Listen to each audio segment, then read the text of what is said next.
Moroccan backside in a seat. They want to see their local hero start well. Good start from them.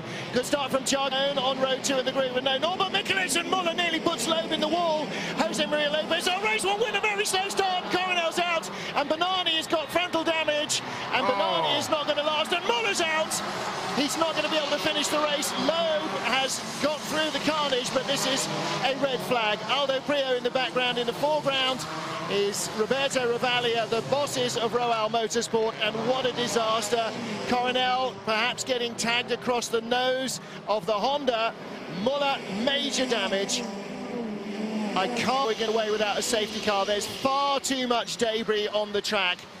And Tom Coronel, the door is open. Is he out of the car? He is getting out of the car. That is heartbreaking for him. And for Yvan Muller, that is tough as well, because he will have no chance, I think, of completing race 2. You think?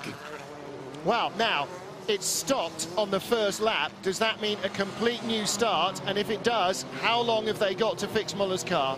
Don't forget, we've seen cars fixed on the grid before. Well, there's Pauline Svart, Tom's girlfriend. She's very pleased to see him out, because Matt Coronel on the left of our screen. Yeah, Bennani makes a good start. Coronel tries to cut him off. He just tries to keep closing the door. He can feel Bennani's there, but keeps trying to come across on him.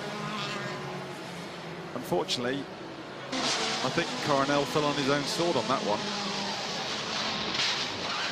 You can't close the door when someone's there. Oh, that was Muller's camera. How that survived, I couldn't possibly explain. From behind with Lopez.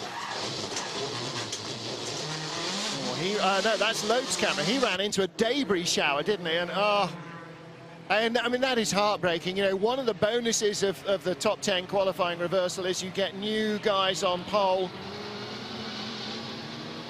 Tom doesn't turn left. He doesn't try and move left. He's just there. But Bennani's trying to get away from the wall. And it's 2 cars pushing, and one with a tiny overlap is always going to get turned around the nose of the other. That is one Rex Chevrolet. He's going to be lucky to make Paul Ricard with that next race. And there's the other thing. You are absolutely right. He's going to be very lucky to have a car in Paul Ricard, which is another race, never mind free practice and the test session on Friday, because it's a brand new circuit for the championship. And Muller, Citroën surely must have a spare car. But he's not going to take part in this race, is he? Race suspended. Yeah. Race suspended. Well, the red flag out means the race has been suspended, which means the cars will form up in the order in which they are on the grid. Mehdi Bennani, with not much remaining on his Citroën, he's got no chance of maintaining front running speed. Matt, he'll have no front downforce. The cooling will be ruined because there's nothing to duct the air properly through all the cooling ducts to the radiators and the brakes. It'll be a liability. His front wheels will be locking up mercilessly because there's no aero, and it'll be as fast in a straight line. But this place is all chicanes. He won't be able to stop. And actually, he's got no chance, Martin. No. I mean, he's going to lose downforce. He's going to be like catching hold of everything in a straight line. His brakes are going to overheat. His engine's got a chance. Here we go again. All right. Well, watch Thiago Monteiro as well, because he makes contact with the back of Bennani. Moves over to... From Bennani's view, here comes Coronel, and there's a little bit of a touch here, and Tom knows there's contact. Fractionally left, to his left, as Bennani's moving fractionally to his right. As soon as you feel someone there, you've got to give him space. Away. You've got to move away, and Tom is still coming. You're right. From this, it is much more that Tom is still coming. And Monteiro ran into the back of Bennani. The good news for Bennani, which won't, is that they can fit a new front onto his car on the grid. If the race is suspended, they could get a new front, and he'll have the lead. Think of Monaco, well, 2 or 3 years ago, was it, where they put yellow. What a Loeb, Sebastian Loeb made a cracking start, and Muller saw him coming and managed to cut him off. Now the difference was there. Muller got across in time. And managed to cut him off. But as soon as your foot's in the door, you can't do it. So cars will form up on the grid. You can see the tyres, the trolleys getting ready to go out to greet the survivors. It's going to be fascinating to see what, if anything, can be done for Yvan Muller. No, Muller's out of it. You've got to think, I mean, apart, you know, the boot lid was stuck up. I don't know who ran into the back. It hit him very hard from behind. Well, Ben down there. So we will try and have words with Tom Coronel, who, of course, has not come to the grid. He's walked back into the pit lane. And Mirek there in the white shirt, our race director, and Bruno in the safety car, slowing everybody down. Everybody should know the routine now. The leader should go onto pole position, front and left, or front and right as the driver sees it. There you go. Montero will start second. Loeb third. René Munich survived the carnage in fourth. Hugo Vallant in fifth. Dusan Borkovic in sixth. Jose Maria Lopez in seventh. But tellingly, no sign of Ivan Muller. And Matt, we can't see down into the pit lane. No, Martin, he was out the car. They were, I think, there was a fire under the bonnet. Yeah.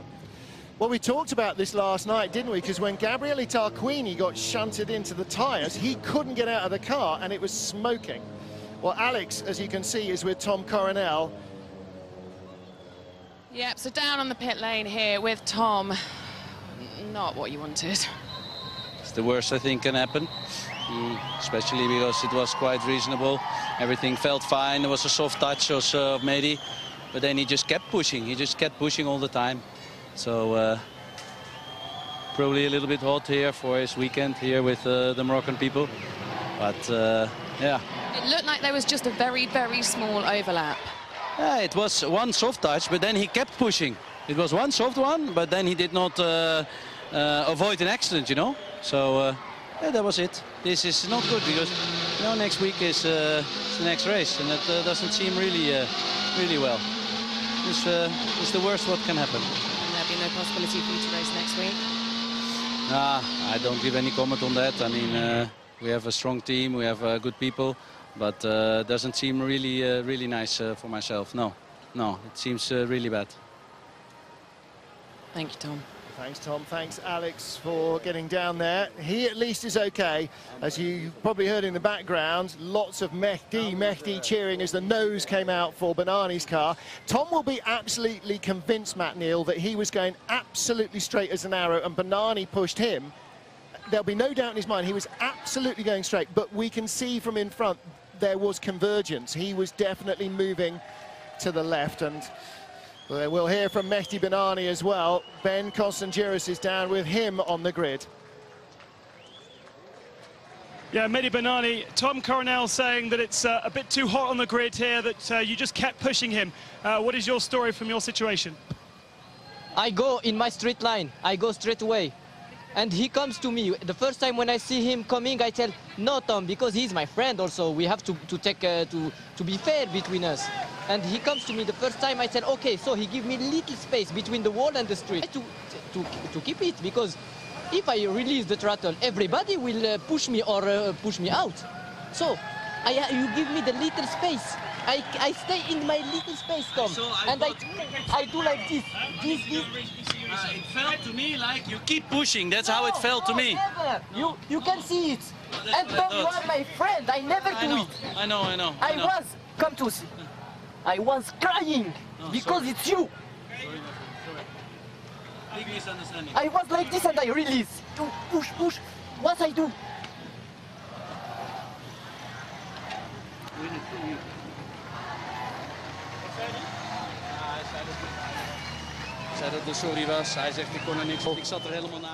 This is what Citroën are not understanding yet, that all sport is about people. It's not about the javelin, it's not about the running shoes, it's not about the swimming trunks, it's not about the cars, it's about humans. Tom, again, is convinced he's not moving over. He's moving over.